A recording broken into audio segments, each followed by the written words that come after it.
Welcome to Season 4 of the Knack for Business podcast. A quick sponsor mention. AdHive is where I go to build real business relationships in person and online. It's built for freelancers and growing teams who want more than just a LinkedIn connection. Find the link in the show notes or visit adhive.com. Hey, question of the Come and visit them right on Courtwood Crescent. Yeah, They have a good little thing called the Bistro there. Did you know that? yeah, that's where my breakfast was this morning. Okay, we know them. Yeah, and it's really good food, and at Bistro and at Hive, so it's a good place to go. Free parking in the back, and details will be in the chat. Now, Okay. quick question to the audience: what does it take to build something that lasts 30 years and still be adding customers? That's not a hypothetical for today's guest. He's been connecting rural Ontario to the world since 1996, and the work is just getting started. Today, we mark a milestone, and we talk about what's next. Birket Foster has been building things for a long time. In the late 70s, he started connecting people and technology at Carleton University.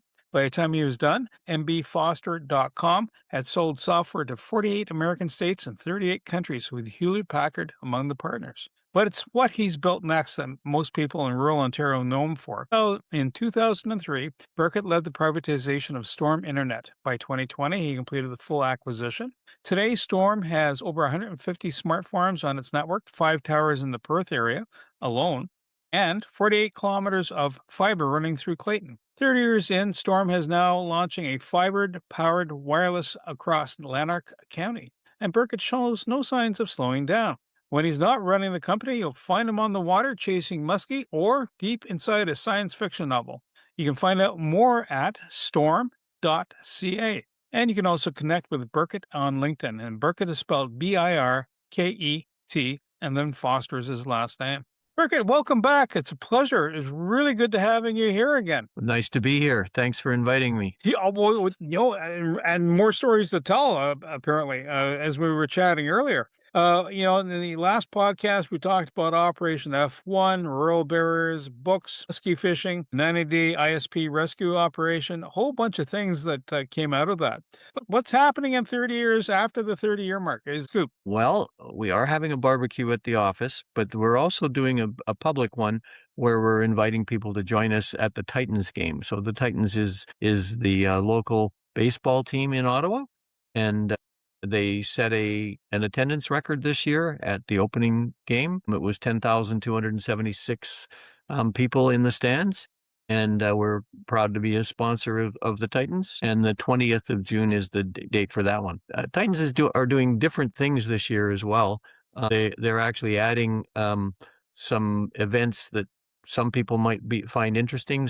On the 8th of June, they're going to have a bark in the park. You can bring your dog to the park. Then on the 10th, in conjunction with Carleton University, they've organized a roundtable for business. At 1 p.m., there'll be a business panel, which will have Michael Curran from the OBJ doing the moderating, and there's a number of people that will sit in and talk about a framework for business and growing businesses. So that'll be interesting. And then on the 20th, of course, it's a Saturday. We got the 6 p.m. game, and Storm will be there celebrating its 30th anniversary. So there's our connection with the Titan Stadium, which we did refurbish. Do you want to know about that refurbishing? Yeah, well, yeah, because you know what? It's, what was there before, what's there now, and, what did Storm bring that they didn't have, or what they're now going to get? Once upon a time, long, long ago, it was Jetform Park. It's a property owned by the city of Ottawa. And what we have done is we've designed an upgrade for the internet into the park in conjunction with working with the Titans team. So we've done things that none of the public will ever see, like extra Wi-Fi in the locker rooms. Probably you don't have access otherwise. You've got the cameras. There's 5 HD cameras now that are all connected, and we've got them all appropriately wired up. So they're not on Wi-Fi. They're running and wired because you need it for the bandwidth and reliability. That's content is being picked up by Sportsnet, I understand. So that you'll be able to see a game on not only local Rogers cable, but you can tell your brother-in-law down in Toronto that he can watch a real team play. So is it just the ability then to broadcast the game? There's a bit more to it, isn't there? Is there Yeah, some admin support? well, first of all, the management offices are at the stadium, and we've upgraded the Wi-Fi inside that area, and of course the ticket offices are wired properly now. And then we've done the concourses, which is where you buy your food and beverages, and also your merchandise, so you can get a nice Titans t-shirt for the or a cap or something. And we also did the seats, so you can actually connect to Wi-Fi in the seats. And when connecting to the Wi-Fi in the seats, you could take your picture and send your selfie up to Facebook, so your friends know what they're missing, and your mom knows where you really were. Or the missus, as the Yeah, case may be. yeah. How do you handle the volume? I mean, I've been in a management meeting in a old corporate. Well, let me rephrase that. I've been in. Now, let me rephrase it again. How do you handle the volume? I've been in a meeting before in my old corporate job where there were like several hundred managers and everybody's wired with a phone, right? And as soon as A someone smartwatch, stops talking and someone stops phone, tablet. Yeah. and everybody goes, at that point in time, there's a break, there's an air gap. No one's presenting or speaking, and then everybody turns on their phone. How do you handle that deluge of feed me? Well, the first thing is that you have to design the system. You got to make sure the feed into the stadium in this case, or a building if it was a business, you got to make sure the feed is beefy and can handle it. And that's the first thing. Then you got to design the network so there's different access points, and you know how many devices are actually going to happen. So we learned a lot about this when we were doing Blues Fest. So we actually take the switches, and we actually, for the Wi-Fi, and we actually put timers in them. Now, normally your timeout is something like 20 minutes. So that's because you're probably at home, and and if you don't do anything for 20 minutes, you still want to reconnect without seamlessly.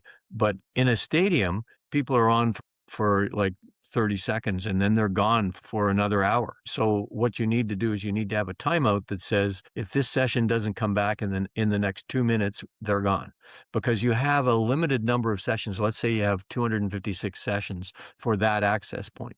And that's the other thing. Multiple access points means that you can spread it out across the stadium. Now, not everybody's going to be on at the same time, probably. But what can happen is it can handle the traffic, and you can do strict things that just say, try again later, as a message if it gets overloaded. But the real thing is to configure it properly in the first place so that it doesn't get affected that way. You ever find, and this is kind of off to the side, that anybody would try spoofing the system or, try to read someone else's device? Is that something that's part of the infrastructure, or is that what the person is responsible for their own device for protection? People are responsible for their own devices, but we do have basic protection that's put into the devices we buy. They are commercial devices, as opposed to the stuff you'd get at your local Best Buy store or something like that.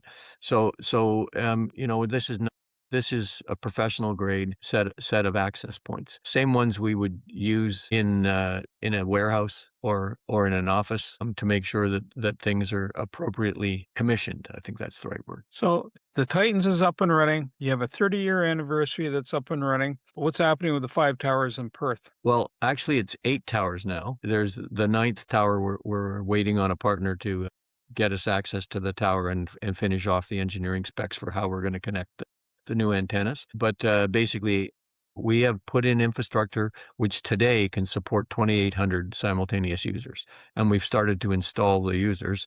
We're at over 230 users installed on this new technology. It's really changing the way people can do things. We know that the equipment we've got is capable of a gig wirelessly. Because of the way that residents use internet, they never really use more than 5 megabits per second. And, people go, no, I use way more. Well, yeah, for a bursty moment, but we put capacity in to handle hundreds of people. Your bursty moment and the next guy's bursty moment probably don't happen at the same time. So yeah, it's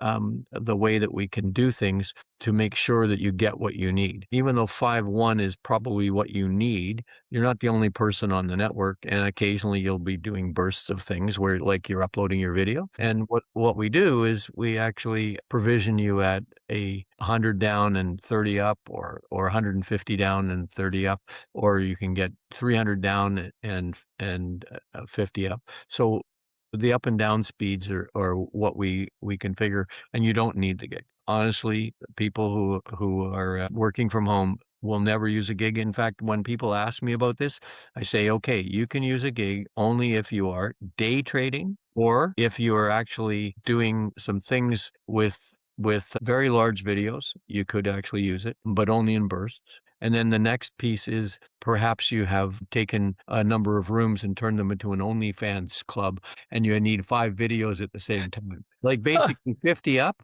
is good for 10 videos. All running HD videos. Like, what do you need?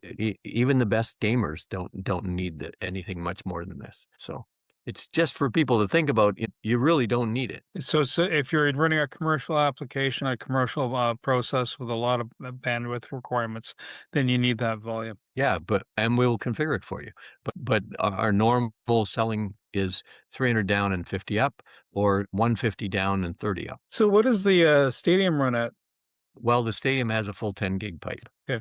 So Because they have a lot of functions, right? You have every one of those merchants, and they need instant response off their point of sale. You've got Yep. you've got the cameras, so it needs what it needs. Yeah, no, and that makes sense. There's a large number of points that are drawing from the well. Bell, Rogers, and Cogeco, are they partners in crime? Are they partners in service? Is that something you work with, or you deliver the last mile? How does that work? Yeah, basically we have wholesale agreements with all 3 of them, so we're in co-opetition because they also will sell to our customers or our potential customers as well.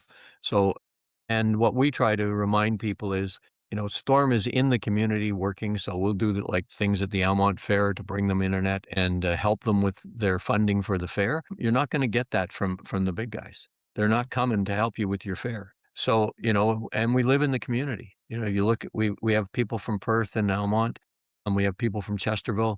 We have, we have people from Ottawa, people from Finch and Iroquois. So we're all over the area with, real employees that come from this area. So they actually know where Carleton Place is, as opposed to other places. And our normal support is like, you got a 3-minute queue maybe. You're not waiting 2 hours to with music on hold, or some message that says try online. No, we actually want to solve your problem. The first thing is, when we first configure things for you, we want to get you the service you need. And then the second thing we need is, once it's in, if there is an issue, something goes bump in the night, we actually would prefer you didn't unplug and replug your radio. We like to look at the logs that are in the device. If you plug and unplug, we'll probably lose those logs. So then we can't tell what actually went wrong, but you may get back up and running. We'll never know what went wrong. You mentioned this a little bit earlier. Fiber-powered wireless. It sounds like hardwire, but not. So Yeah. kind of two ends of the spectrum. What's that? It kind of is that. What we've done is we've been rolling out this new technology, and the way it actually works is it has the capability of, as we said, delivering a gig wirelessly. So that is what people consider to be fiber speeds, even though many of them get 50 down off of fiber. So it's just there in case I need it. I could upgrade, and you can. And so it's fiber powered wireless because it's in the class of fiber in terms of speed. It's not just about the speed, though. It's about the fact that it also has very good characteristics for ping times and transfer rates and reliability. Turned out that when we were looking at another company, one of their users actually did a bunch of survey work, came back and told us a little bit about that base. We didn't want to know the names, but we wanted to know what was going on. And the answer was that 34% of them had a medical device. And so when you start thinking about it, you need absolutely rock solid stuff if we're going to have a medical device. And many of them require the internet on the back end to be able to pull the data down and hand it off to wherever it needs to be handed off to for a diagnosis. So it's important that people actually understand that we're putting out the most reliable wireless internet we possibly can in this particular project. And what we know that people do appreciate the fact that it's rock solid, because then when they're in their video call, it doesn't go and then come back. So commercial monitoring is different than residential because obviously, like for example, the Titans, the baseball team, that's a 10 gig pipe that comes in there versus let's say someone's house. What do you monitor for? And are there different response times, or are there what they call SLA agreements that kick in? Service level agreements, or SLAs, we have different ones. Residential is 4 days because they're not paying anything extra for service. We're starting to offer a SOHO, which is small office, home office, where you could get a junior commercial enterprise grade and get something that's next day. And then of course for commercial, there's whatever you want, but basically starts with most people who are running a business. They don't want to send 50 people home because there's no internet right now. So they want 4-hour response. And we monitor so we can do some things proactively. So for instance, we upgrade your routers and your network devices for you. So you don't have to remember to do that. We look at a patch, we check out all the details about it, we test it, and then we start rolling it out across people who own that kind of device, that are our customers that are paying for that service. So that's part of the way that we keep things current. And you need it to be current because there's a lot of security stuff that gets changed all the time these days. And there's also performance. So you can actually have a patch that will actually improve the performance of an existing radio. And we can send it out over the network and reboot your radio, and everything is now upgraded. So that's part of what we can do to help people stay current. You ever thought of partnering with AdHive, that if someone's home office is down for the count due to extended services, maybe they can come in and use the office rental space for an hour or 2 hours at off 1745 Courtwood? We had that chat yesterday. So I was there. I was there, and we were talking about how could we collaborate on things, especially when there's some kind of a disaster recovery that's required. We offer various different things that we can do.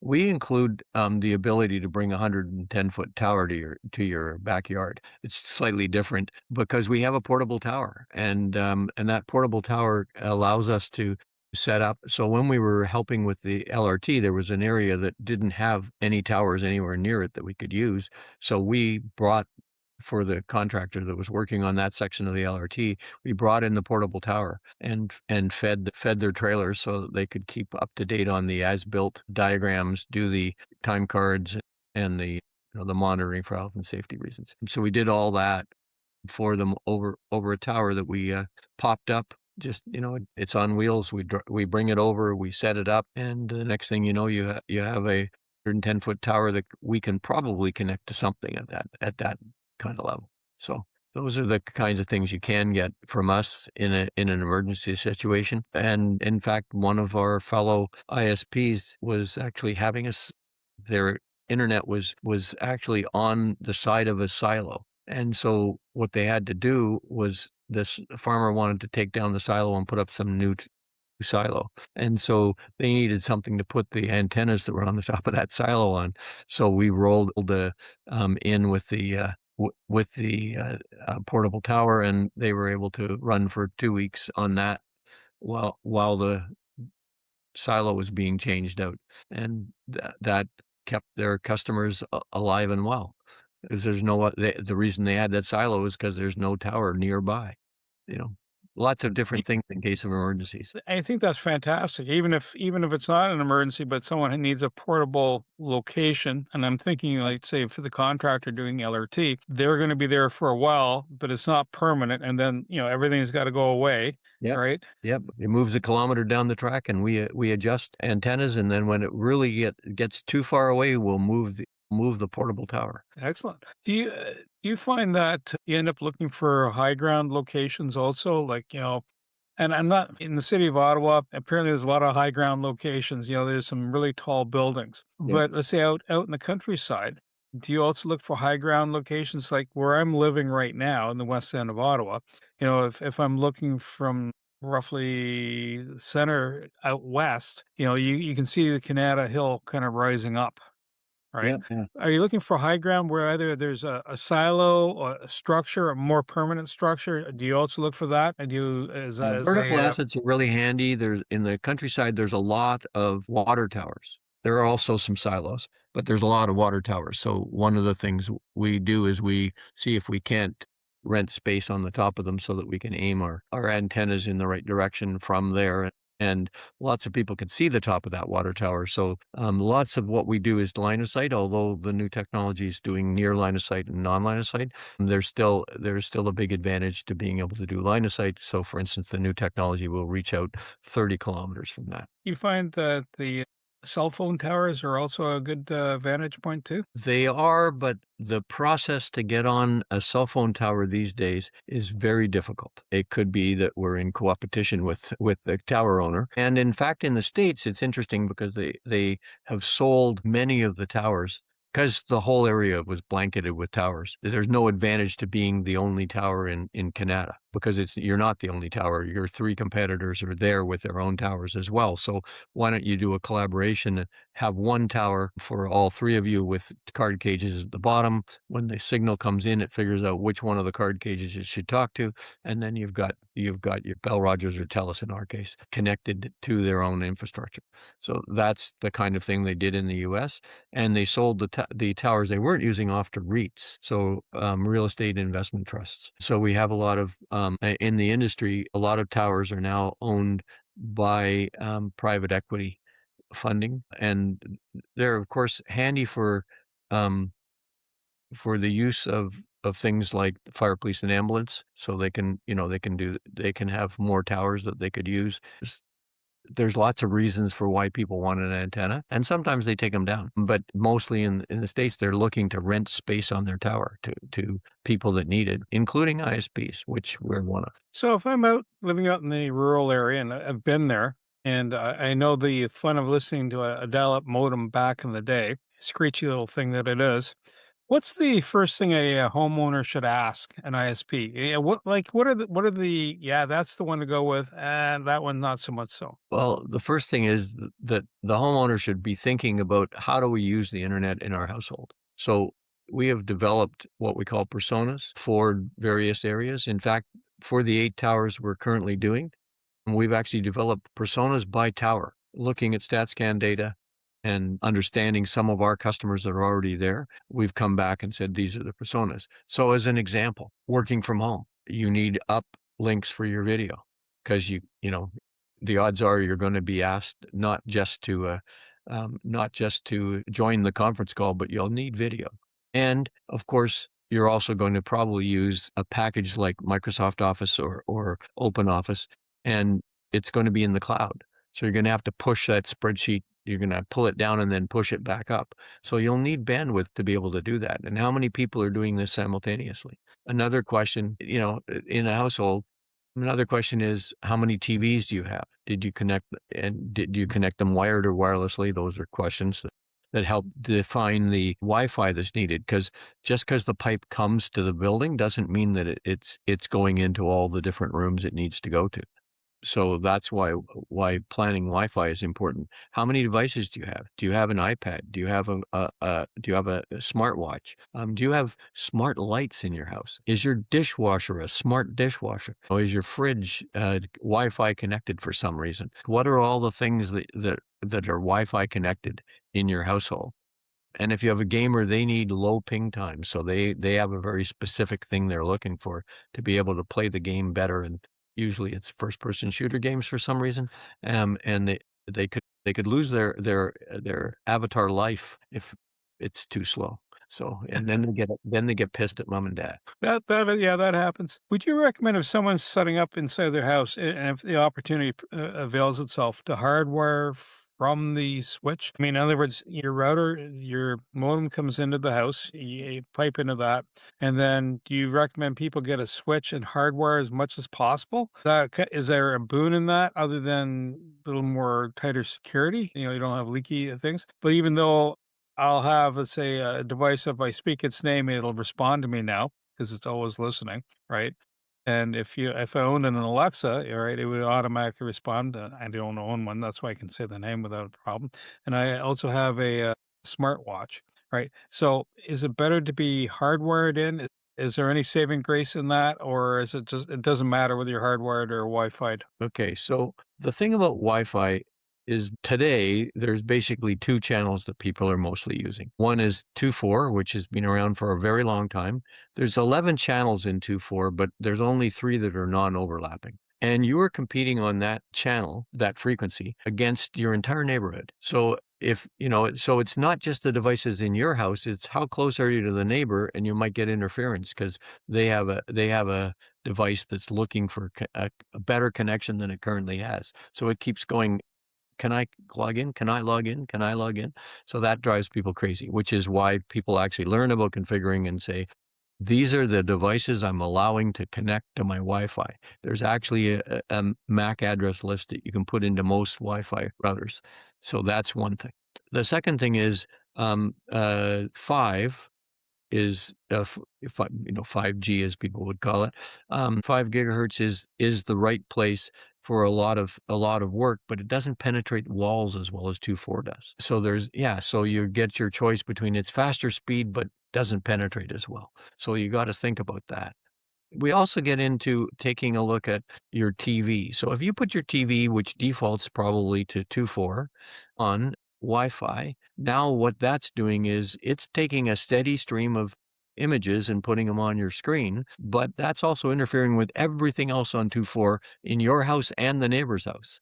So that's one of the things that ought to be considered. So if you're doing a renovation, putting probably Cat 6, and because that'll get you faster speeds than Cat 5, but Cat 6, and probably or fiber. So figure out where the access points ought to be, and put them in the walls while you're doing your renovation, so that you can have your plugs in the locations you want them. So yeah, there's a few things in there that would make a big difference. So if I'm a commercial operation, just understanding what we just talked about for residential, right? If I'm a commercial operation, these are really going to be significant issues to be mindful of then, right? How many devices Yeah. are coming in? Because obviously, if I have, let's say, a team of 5, 10 people in there, and they all have smartwatches, and they all have a cell phone that's tied into the Wi-Fi, plus Yep. then they have a work terminal or a station, or they have a portable device that they use, that feeds back into it. You come in and then build out the assessment going, okay, listen, this is what you can do. And this is, there's always several different ways you can approach a problem, but there's usually the most optimal one. It covers everything. Price point being part of it, but more, operationally functional and secure. Well, I think that people could take a look at it at um, things, but they probably don't have the skill set to do the Wi-Fi design. That's, I think, one of the things. So we have people on staff who know how to do the capacity planning for that Wi-Fi. And let's arbitrarily say there's 4 devices per person that you're expecting, and you've got 20 people. Well, that's 80 people have to be able to connect simultaneously.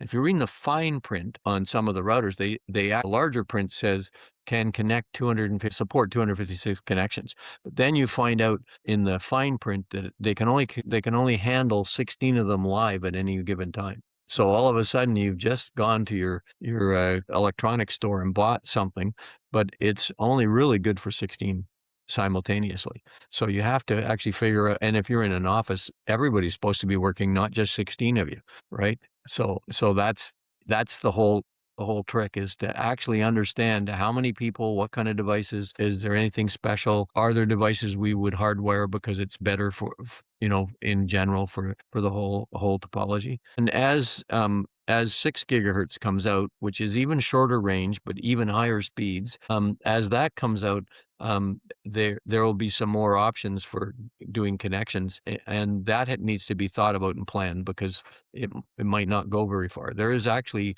coming up, there is a spec that actually does something like 18 inches only, but it's for machine to machine in your manufacturing center, so that you don't have to pull the wiring cage around with you if you move the device on the manufacturing floor. Very high speed. It's For a short range. very short range. Well, it doesn't want interference, because you don't want that lathe getting interfered with and deciding to change what it's doing with your piece of steel that's turning in the lathe. So that's the kind of thing. So as a business owner, people need to think about what are they doing and where are they going with this, and they should think out a few years. It's not about what you're doing today; it's about what you plan on doing with your building over the next couple of years. And in the moment you open a wall, think seriously about what should we be wiring to be able to meet the future demand. I think that's really important for people to think about. One last thing here, which is your question about if rural connectivity catches up with urban. What that'll do is it'll put people on an equal footing in the rural areas. More people will be able to work from where they are, and it should increase the economy significantly, because then you actually can do things like there's a alpaca farm that's now selling sock kits, and they got a customer across from Shopify in Greece. So the fact is that before that, you had to come to one of the local county fairs to be able to get your sock kit. Now people can order it from across the world.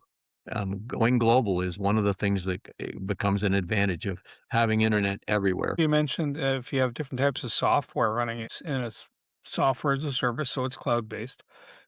Pushes and pull. What do you find has been the biggest consumer of always touching home, depending how you set things up, where it always reaches into the cloud? Is it just as I click on the file and it pulls it from the cloud, or is there some software that's always continuously pinging it, but it has a lot of bandwidth hungry? Well, everything from Microsoft and Apple wants to update to the latest, especially these days, because AI is a moving target and they're either eliminating bugs or adding features. So what's happening is it's doing downloads, and you don't really have a choice in many cases. It's going to do it in the next 3 days. And if a bunch of them decide to do it at the same time, all that bandwidth is gone and nobody's able to actually work on their desktop. Part of this is planning even those kinds of devices that would auto update. You actually want to consider, how does that going to work? Are we going to help control that so it only happens after dark? Or like, what are we doing to make that happen? So don't necessarily put on the switch that says do auto updates, because it might be in the middle of this video that, oh, sorry. That's happened to me once before, and my desktop decided, oh, we have a firmware update now, and everything went. Yeah. So, Birket, we can keep talking. It's so easy because you're telling me some stuff and I'm going, hang on, that sounds even more interesting. But I just want to kind of highlight a few things. Birket has a couple of recommendations for books that are out there. Attraction by Gina Wickman, Good Read, Good to Great by Jim Collins, and Positioning by Rise and Trout. So those books are out there. And if you're in Lanark County and want to get on Storm's fiber-powered wireless network and still qualify for a free installation, head over to storm.ca/FPW and get your name in.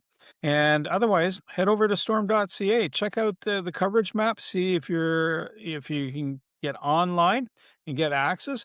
And if you're a business, even more so, because it's kind of an important thing. And who connected us together?